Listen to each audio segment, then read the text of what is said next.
Hello everyone, this is Professor Rea here with the Athena Joust support guide.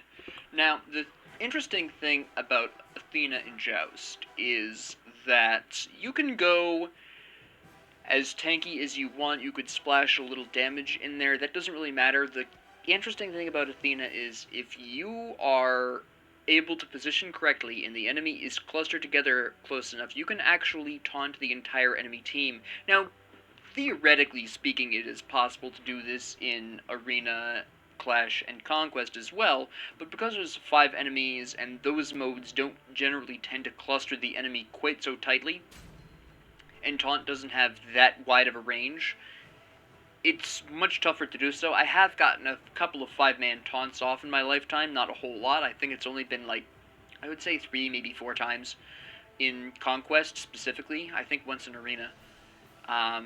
But it's very rare because there's almost never a situation in which the enemy team is clustered that tightly in a 5-man. But in Joust, where there's only 3 of them, it's actually a lot more likely, especially if you're in the middle of a nifty little melee there and you have the enemy guardian there trying to save whoever, and the enemy hunter is feeling insecure about their auto attacks, so they run in and they try to get into basically melee range so they can hit their auto attacks more often.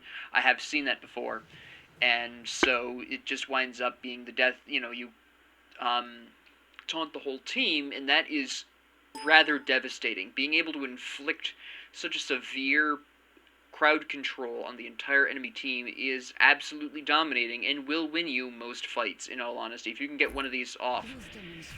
Keep in mind that this is not the usual Joust map, although I love this one to pieces. This is very specific to this season. Let me see. I'm going to go with Tainted Steel here because they do have a decent amount of lifesteal that they're going to have. All 3 of them have self-heal in some way, shape, or form, so it's going to be fairly important. I'm actually not going to buy potions here. I'm going to go ahead with Magic No, we're not going to go with Magic Shell. We're going to actually go with Horrific Emblem, which the only one that won't care about Horrific Emblem is going to be, Sun Wukong. He's not going to care. Now, the trick, though, is just really making sure that you're contributing enough, which can be a bit interesting. There we go. I probably didn't need my taunt there in retrospect, but whatever.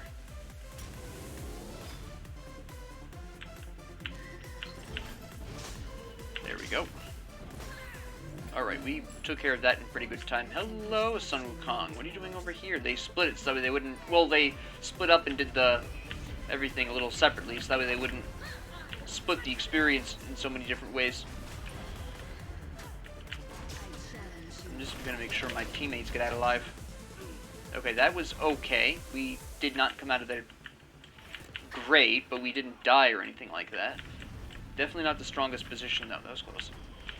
Okay, that was some good damage. Good poke. I just walked right into that for no reason. Chernobog really taking advantage of the aggression of Kali there. That's pretty nice. Again, go for the shield wall for the just damage output here. It makes a bit more of a difference when there's only 3 of them. Alright, so we have an opportunity here to do some damage. I'm not sure if I want to go commit all the way to this. They bought potions, which is interesting. Now, it's not as important to buy potions as Athena, because once you get to level 5, you're basically going to be going in for... I missed that. Barely, but I still missed that. Alright. I'm just trying to hit level 5. Go back, grab some more physical protections, and then come back in. That's what I'm waiting for. Okay, good.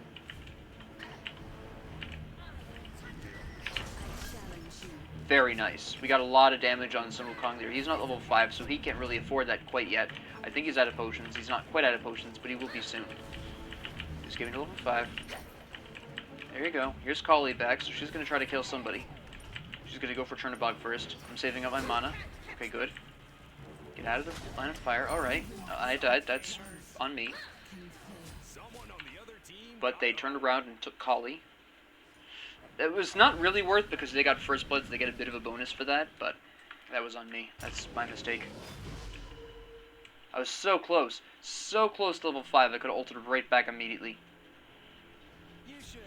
Oh, he stayed too long. Oh, soul for the greed. All right. All right. Ah, so close. One more hit. One more hit would have been fine. I'm gonna die here. No, I'm not. Yes, I am. Yeah. I shouldn't have gone in like that. Two serious mistakes in a row. Ah, fine. It was just one more hit. If only Soul had hit that sliver of flame, he would have been dead there. I'm gonna go in on Chernobog specifically because I think he can actually support what I need here. I bought a potion that time because my ult won't be up for a while. I somehow missed that. Okay. So. Okay, so at this point, I actually should have bought a mana potion to be honest. Retrospectively, I should have definitely bought a. Okay, we're just gonna leave that there.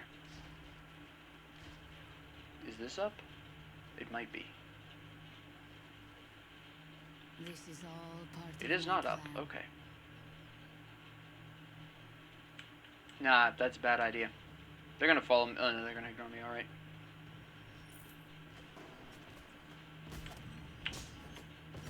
There we go. I suppose I should take that, shouldn't I? Soul is fine. Soul is fine. I do find the soul pick interesting. Definitely a bold move. How effective that'll be depends on how she builds. So far, it's too tough to say if she's going to be building correctly for the Chernobog play.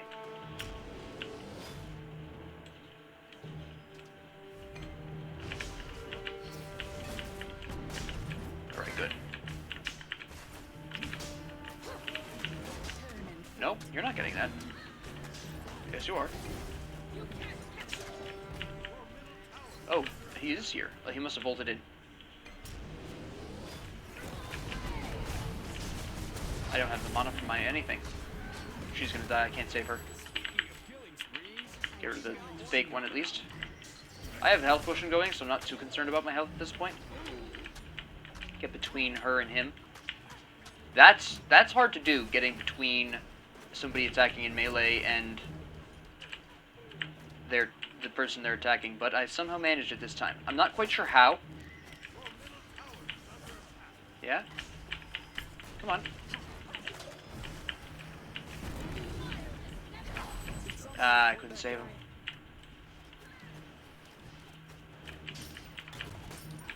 I have my ult back though, so I can actually go back really quick, grab some shoes, and then ult it on Soul.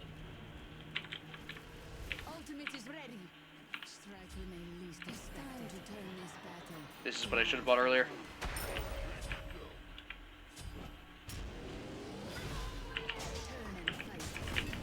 Nice, there we go, there we go. I had to kind of improvise that. That's not the usual order you want to use your abilities, but I had to taunt him before he got out of range. It just increases movement speed, so I knew he would if I didn't taunt him then. Okay. I gotta keep an eye out for enemies here. Alright, she's fine. Charge this up ahead of time. That way they don't hear it. Oh, you done goofed. I totally pulled her out of that, but it doesn't matter. Soul adapted nicely. That was a bad taunt on my part, though. At least we're recovering, though. I have 3 assists out of 3 kills. We're catching back up to them.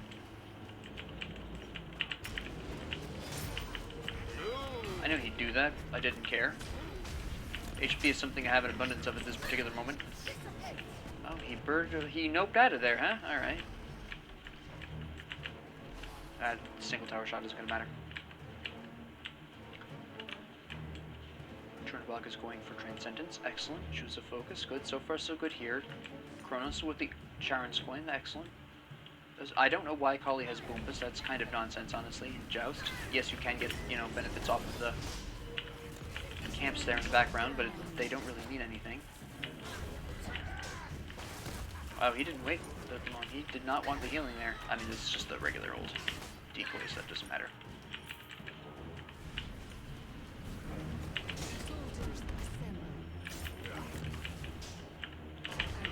Yeah, I somehow missed Kronos, but I get Sun Wukong.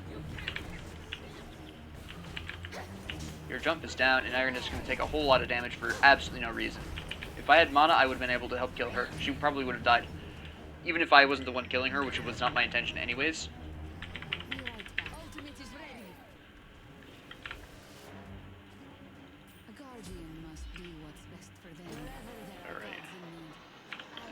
enough. Haha. Oh man, I timed that just wrong. Okay, she's activated her ult. That's fine. That's her ult for free then, because she won't be able to use that to survive an otherwise unsurvivable situation. So that's going to be down for what, the next 90 seconds? So what, 9:30? Alright. So we don't have to worry too much about her. She's going to be pretty passive until then. I thought for sure Sun Wukong was going to try to Tiger Soul there, but he did not. I'm rather impressed.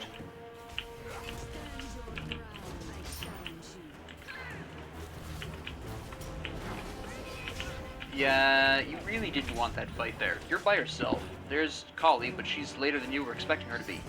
I feel like he had a plan there, and Kali was just late to the party for some reason. I don't know if she got distracted by a jungle camp or something. I don't need to be doing that. I mean, I've got the physical protections to carry it off, but he's too deep. The Kali and the Chronos would stun me. It would just not end well for me. I already know this.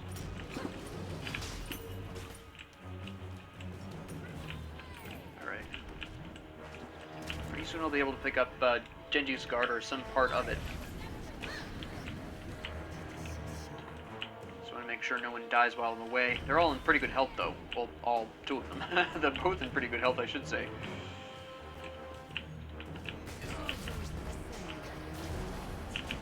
Yeah, now what are you gonna do?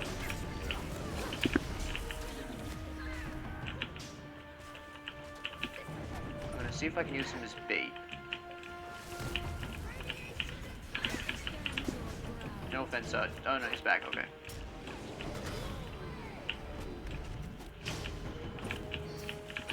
Alright, that was a good ult. That was an amazing ult. Yeah, her 9:30 passed. Nope, denied. Nice. Ah, that's a waste of my time. I gotta go back. We get some of Genji's guard for the MP5. We're gonna go for Chernobog here.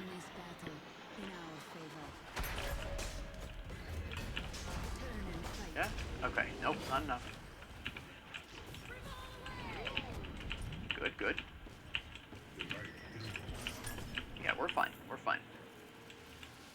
Alright, that was a pretty good fight. Is he gonna try to go for the tower? He's bold. Yeah, we need to go for a camp here or something.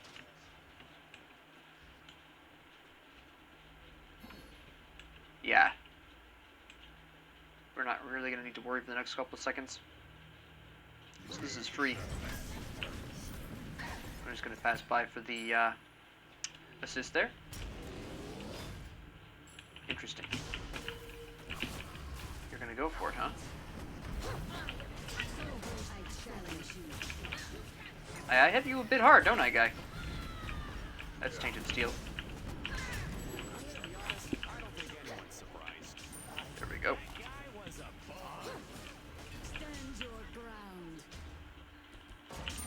There we go. She's got nothing. Oh, she's got her ult. Okay. Jump, jump. There you go. There it is. Yeah, let's take this while we're here. In those situations, the reason why I killed them, well, first off, the reason why I finished off Sun Wukong was because I needed to hurry up and help Soul. Then she had already slapped Chronos down, and then Kali came in to distract Soul, so I needed to clean up Chronos to make sure he didn't return, or use his ult, which would have been bad. And then she was slapping Kali in the meantime, and she wasn't going to be able to catch up with Kali, so that's why I cleaned up the rest of those people. That is why. Those are my specific reasons. Was I 100% correct? She probably could have killed the Sun Wukong, but then she would have been distracted away from the Chronos, who was also attacking her, and I did not want that, and she did not need that. Hey, how you doing? I don't think this was a smart move. Yeah, that was a mistake. I should not have been there. I did not have the health for that. Yeah, that was me. That was on me. That was entirely my fault. I will go for a magic shell. That will do my team more good than anything else right now. Maybe we lost our tower because I went in when I should not have. That was entirely me. Toxic Blade, eh? Interesting choice. considering that only Soul has a self-heal, and any kind of self-heal. What? Why would you Toxic Blade? That doesn't make sense. Kali's build confuses me. I don't entirely agree with that. I'll talk about why a little bit later on, but the Toxic Blade, at the very least, in basic principle, is useless here, because the only person with any form of self-heal is the Soul. And honestly, sure, Toxic Blade will help Soul not heal, but that's not the only reason you would build Typhon's Fang. I kind of feel like, I mean, yes, she's got the Vampiric Shroud, and that's nice and all, but honestly, I'm not really sure that was the move. I might as well take care of these. I don't know where Kali is, which is a bit of a concern, but there they all are. Okay. We gotta win this fight. If we lose this fight, we're probably gonna lose the game. They must know this. Alright, so we have the least advantage of the minions. Oh, she totally body blocked me, but that doesn't matter too much.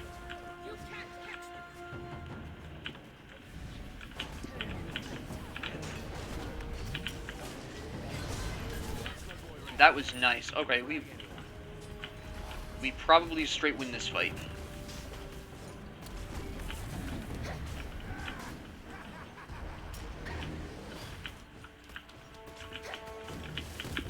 Oh, I completely whiffed that. Oh, I mistimed that as well, but we can just run in there. Yep. I'll tank it, I'll tank it. Go, go, go, go, go, go. Thank you. Alright, good. That was excellent. That was an excellent move. That ult was fantastic. He just killed himself.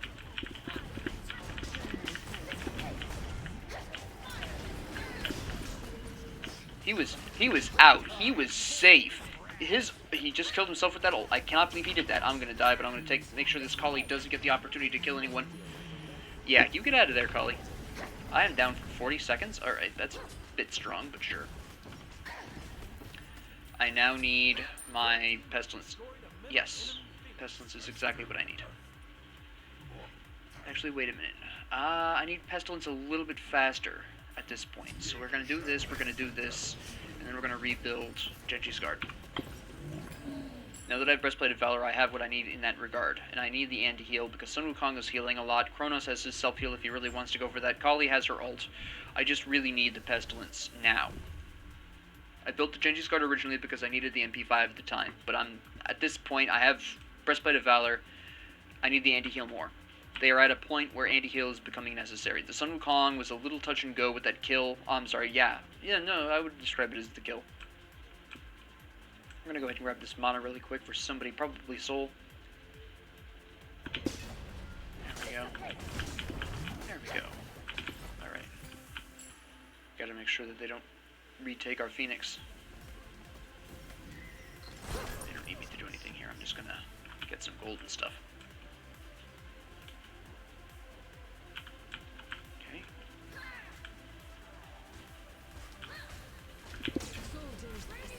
Very good. Excellent.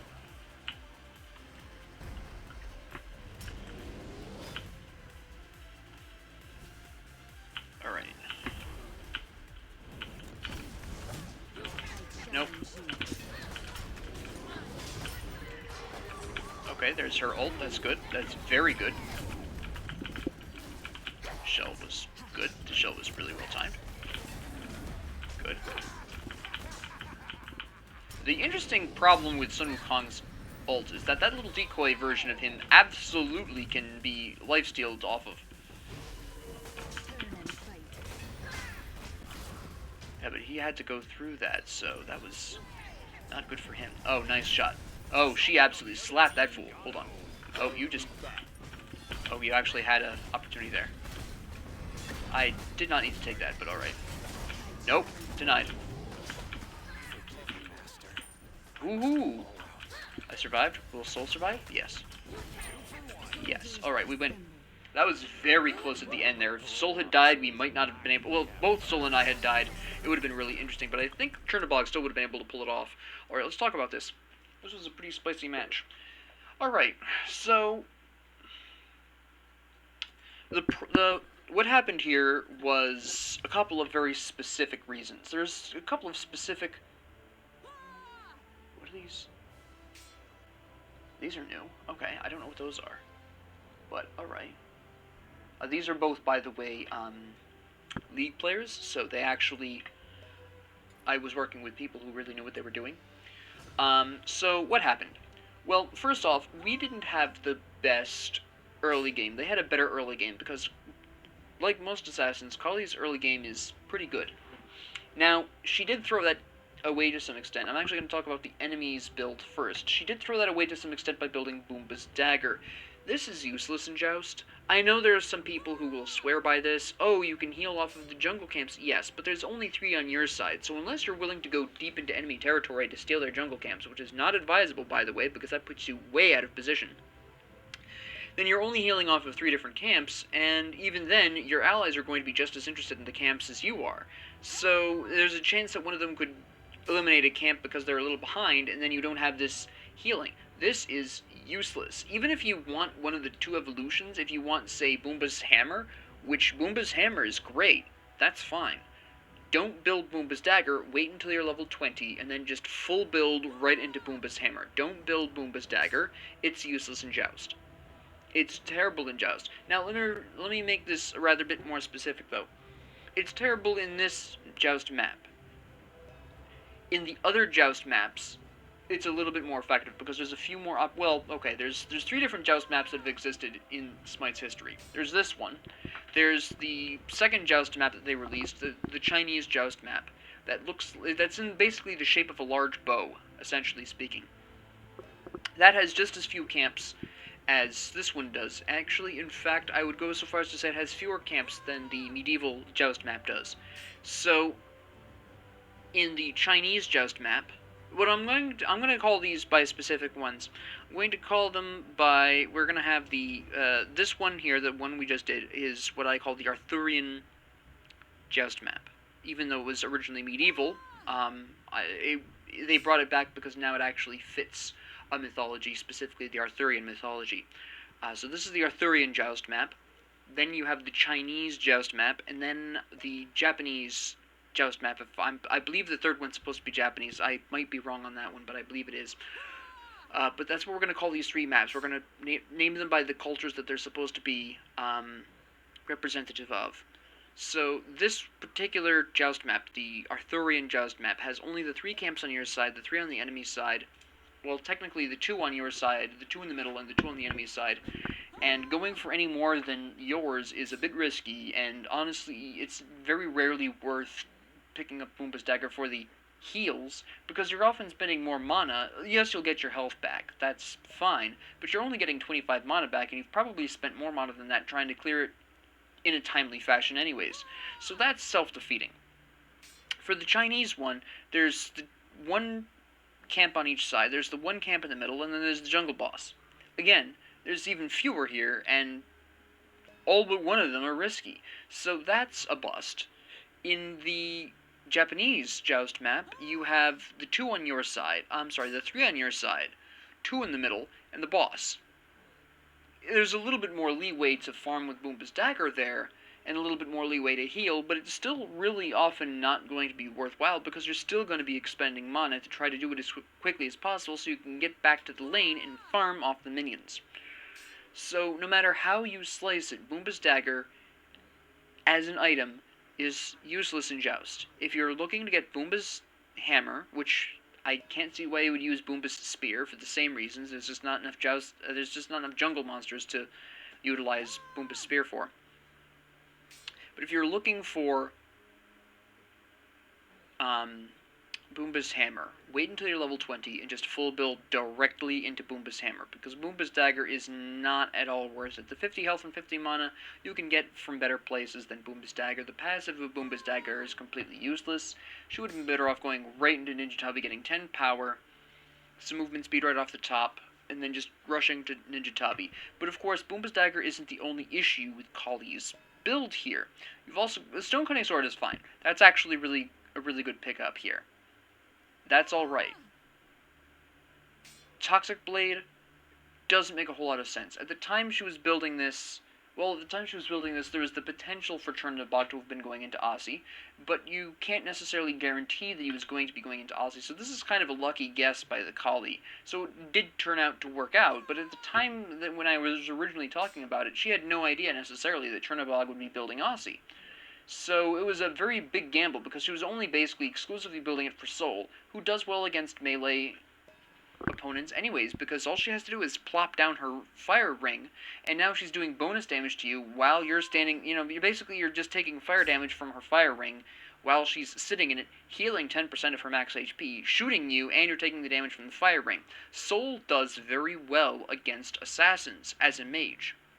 Now, that doesn't necessarily mean that Sol's going to win every fight she goes up against an assassin with, but she has an advantage against assassins that a lot of mages simply don't have, which is a little area that heals her and damages enemies standing in it.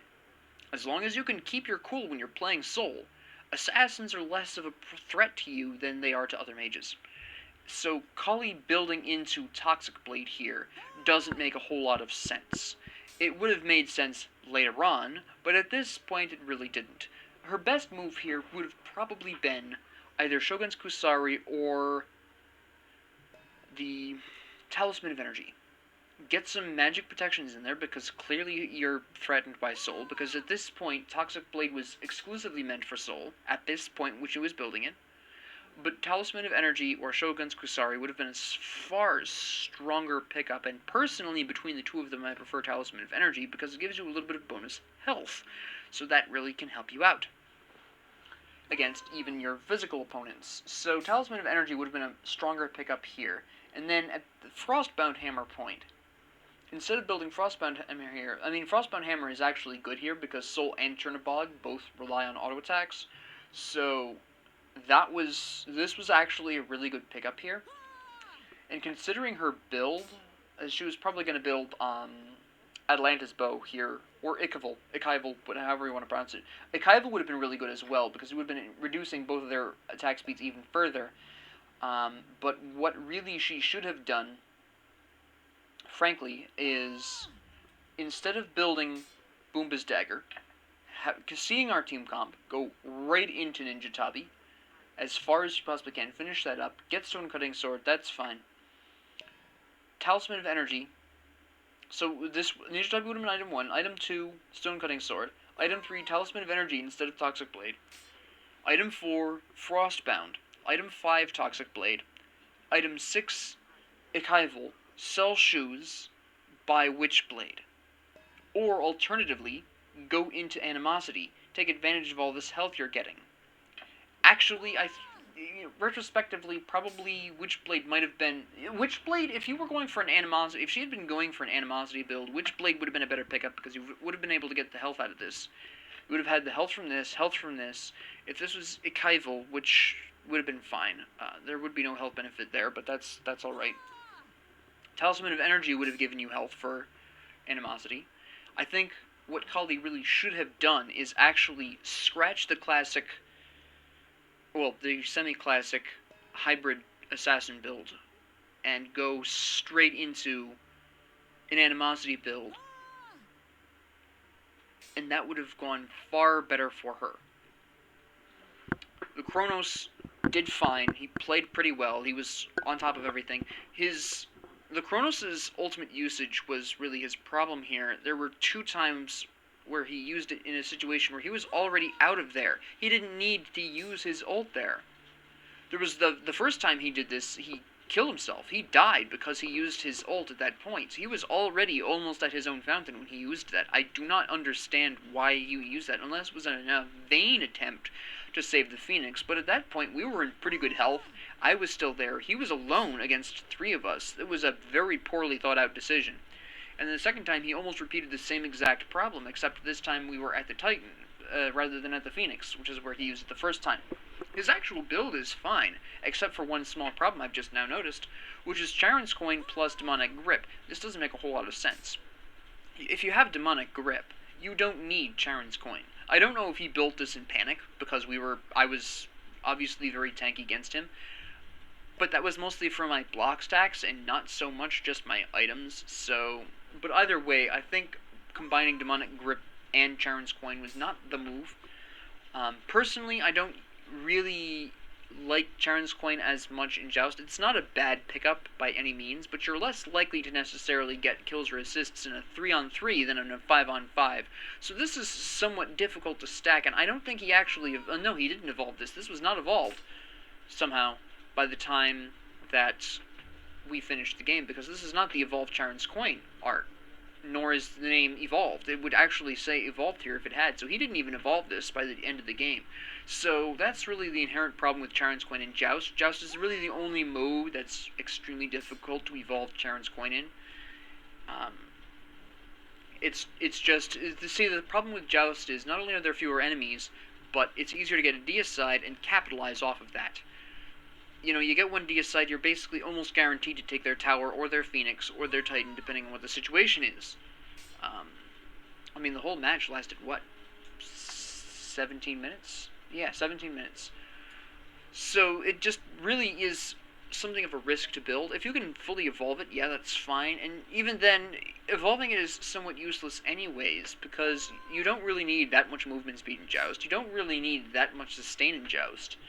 And then your next thought is going to be, okay, well, he built it for the magical penetration. Sure, I can accept that. But then Obsidian Shard is substantially more effective for penetration purposes than Charon's Coin is. It's about as expensive, and it gives you the same amount of magical power, if not slightly more. It just doesn't give you the HP and MP5. And it gives you 10% more penetration on every 10 seconds of ability use. I mean, no matter how you look at it, Charon's Coin was not the move here. It would have been fine if Kronos is going for a ability-focused build, then that makes more sense. Especially since he doesn't have an escape, and he could actually utilize that slight increase in movement speed to maybe get out of an otherwise ugly situation, except for his suicidal ultimates. But he didn't. He went into auto-attacks, and at that point you have Demonic Grip, which, quite frankly, reduces enemy magical protection by 30%, which is much more than Charon's Coin is going to achieve for you, so that was completely moot at that point, because take the following scenario, okay? And this is my problem here. Demonic Grip is going to activate first. It's a protection reduction. Protection reduction affects the enemy first. Percentage protection reduction, flat protection reduction, percentage penetration, flat penetration. I've stated this before, but it's worth reiterating for newer viewers of the watch list. I need to separate these out by character, by the way. Anyways, back to the main point. So this is going to trigger first. So let's assume that you get all three stacks here. Kronos has a really good attack speed, especially when you add Demonic Grips plus 30%, so that's not really going to be too much of a leap there in logic. So 30% reduction against, let's say, Chernobog. Chernobog has a default magic protection of 45, so you're going to reduce that down by 30%. That's going to be about 15, so now he's down to 30. Okay? Not bad. Not bad. Then you pull in the 20% penetration from Charon's Coin. 20% of 30 is a big whopping hairy 6. Okay? Now, I rounded for the 15. I can give you the specific number in a hot second. It's 13.5, round up to 14. We're just going to go ahead and call it 15 for ease, just for convenience purposes. It's a demonstration, but yeah, 15 down to 30. 20% of 30 is going to be a big whopping hairy 6. So now you're down to 24. But that's, you realize that 20% magical penetration in this scenario is weaker than Spear of Desolation's 10 flat. Charon's Coin means nothing to the squishier enemies of the team, but then you counter with, well, it was clearly built. Demonic Grip was clearly built for you. Sure. Yes. Two problems. One, I have block stacks. That's the first thing. Now, these block stacks are going to prevent Demonic Grip from triggering because they're not damaging me. I'm blocking them. They don't do anything. So my magic protection isn't being reduced until after he punches through the block stacks, which obviously is going to take, let's say, approximately 2 seconds based on his attack speed. So, first off, that's going to be a problem. So Demonic Grip isn't the move here then. But let's say he punches through my block stacks, okay? Now we reduce my magic protection by 30%, so that's 140. We're going to bring that down by 30%. and that's going to be 42 exactly. So we're going to go ahead and round that down to 40, just so that way we can make this nice and even. We're going to pretend I just have 140 exactly, so now I'm down to 100 magic protections. Alright, then 20% of that is 20. 20 magic protections down from Charon's coin. Again, you could have built Spirit of the Magus. You could have built Spirit of Desolation. Gotten half of that for more power and a better passive. And I've still got 80 magic protections left, which is not bad. And I wasn't even done building my magic protections. I was going to go, granted I was going to get another 70 there. I would have gone up to 210, and this would have been a slightly different story. If I'd gone up to the 210, we would have reduced our magic protections by 30%. That would have been 63. We're going to round that to 65, just for kicks. So actually, we'll do 60 for the even odd numbers. So we're going from 210 down to 150. But then we're going, 20% of 150 is just going to be, I believe it's just, yeah, it's 30. So I'm down to 120, which is still a pretty substantial amount, but 30 protections from the percentage protection is not a whole lot. That's not a lot. So the combination of the two is fairly meaningless, in all honesty. Demonic Grip alone would have been fine. Yes, Demonic Grip, as I pointed out, has problems with my block stacks, but give yourself enough attack speed and the block stacks will only last 1.5 seconds, roughly speaking, if you really dedicate yourself to the attack speed. So the first issue was the combination of these two. And then he doubles down with the auto attacks, which is fine, but he still has Charon's coin. And then he was going to build, I don't even know what the heck this was going to be, but whatever it wasn't going to be what he needed. I'm fairly confident, this is just my theory, I am reasonably confident that after finishing his shoes, the Kronos started panic building into auto attacks. And then it felt like he needed this because he was dying off. Now, personally, when I play Kronos, this is just my personal preference, so don't take this as gospel or anything. My personal preference with Kronos is, yes to Charon's coin, go for Typhon's Fang later on in the game, get 30% penetration, don't build Demonic Grip, build the Lifesteal Ring, which works really well with Typhon's Fang, keep Telkine's Ring. I wouldn't have built Conduit Gem at all, sell that, go for Rod of Tahuti, and then at the end, go for the lifesteal item of your choice. Usually I go for Bancroft, because that's pretty tasty. Sometimes I'll build Hastened Ring if I'm having a hard time keeping up with the enemies.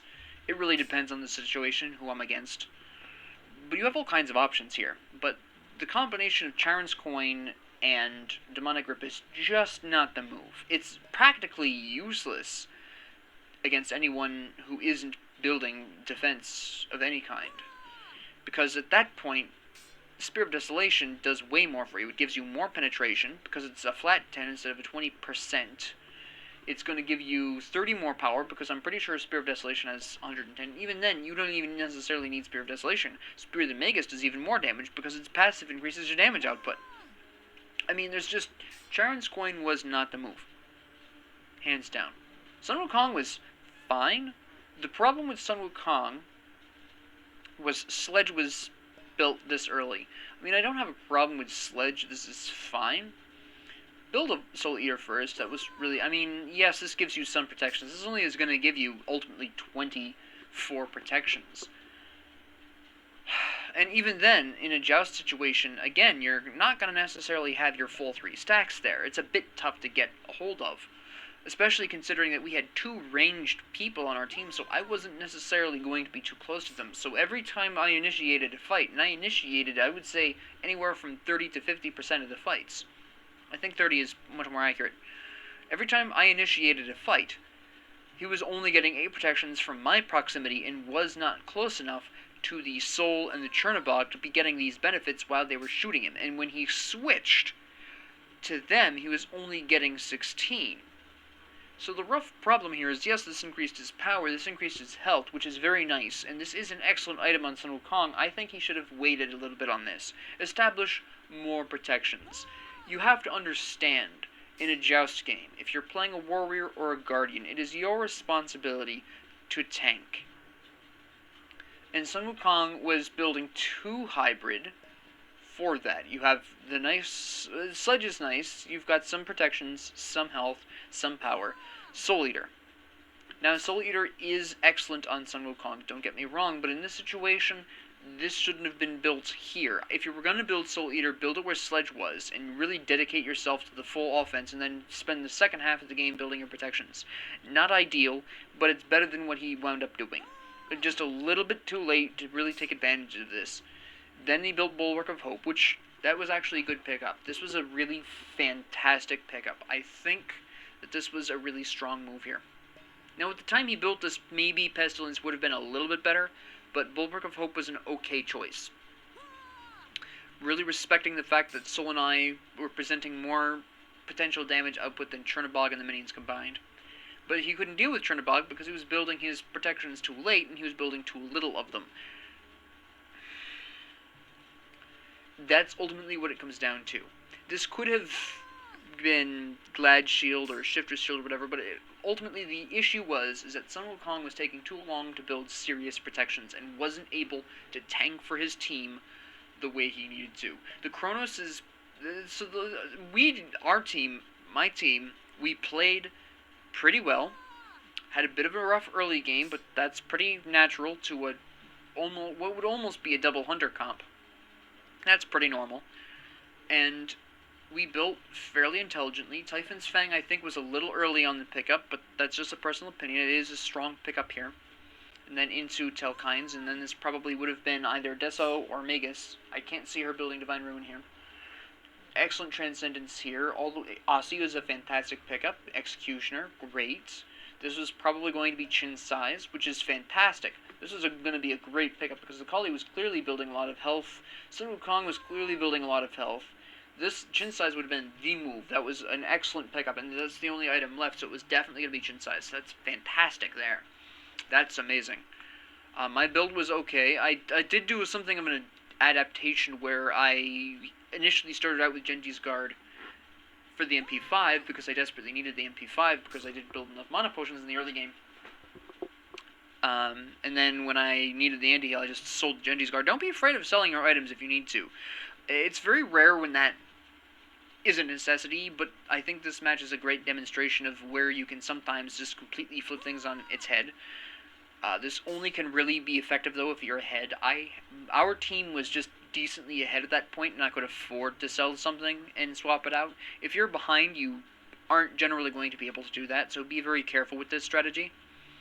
This wasn't something that I set out to do deliberately. This was not deliberate by any stretch of the imagination. This is something I decided to do midway through the game when I realized how difficult it was for my allies to kill Sun Wukong in a timely fashion. I needed to shut down his healing more than what Tainted Steel was doing.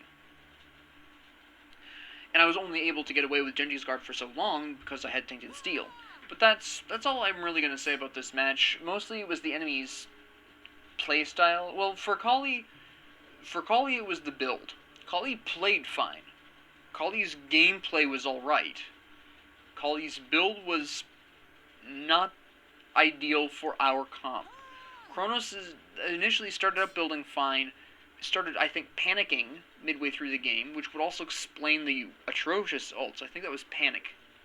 And the Sun Wukong built their protections too late. Individually, yes, the Sun Wukong did well. 544 is a good score, individually. But Sun Wukong shouldn't have been seeking kills as the only tank of his team. It just doesn't make sense. And that's really, it was the combination of these three factors that really caused the enemy to fall apart. I think they still had a pretty good shot until Kronos panicked. At that point, Kronos started missing too many shots, started making bad decisions, and started dying very rapidly. But until that panic point, and I think if you go back and you watch the midway through, like up to the midway point of the match, Kronos is really on top of things, really playing extremely well, and then something happens in the second half, and Kronos is making some really poor decisions. Go back and just rewind a little bit if you want to see. I'm pretty sure that's exactly what you'll see there, is that about halfway through the game, Kronos starts making terrible decisions, and I think it's pressure. I think it's panic. I don't know if his teammates were pressuring him or if they were being toxic or whatever. I don't know what the story is there, but I noticed a difference in his decision making, because all of a sudden, I noticed it when he did that first suicidal ult, but probably if you go back with the hindsight 2020, you'll probably see that he was probably not making the best decisions before then. About halfway through. So if you want to go and test that out, go right on ahead. I definitely will be retrospectively looking back at this later on and seeing myself. But that's about all I've got to say for this match. So thank you all very much for joining me. If you like this, please like and subscribe. If you have any comments, questions, concerns, suggestions, conversation, theories of your own, or talking points that maybe I missed something and you want to point something out, I have commenters that do that, and I absolutely love it because I'm not gonna see everything. I've said this before. I'm not gonna see every little thing, and other people's perspectives put down in the comments below will really help other people who watch this video and read the comments and achieve a better understanding of the game through that. So if you noticed something that I may have missed, or something you feel I didn't explain thoroughly enough, please leave a comment. I'd love to have a conversation. And as always, thank you very much for joining me. I do appreciate it, and have a great 24 hours.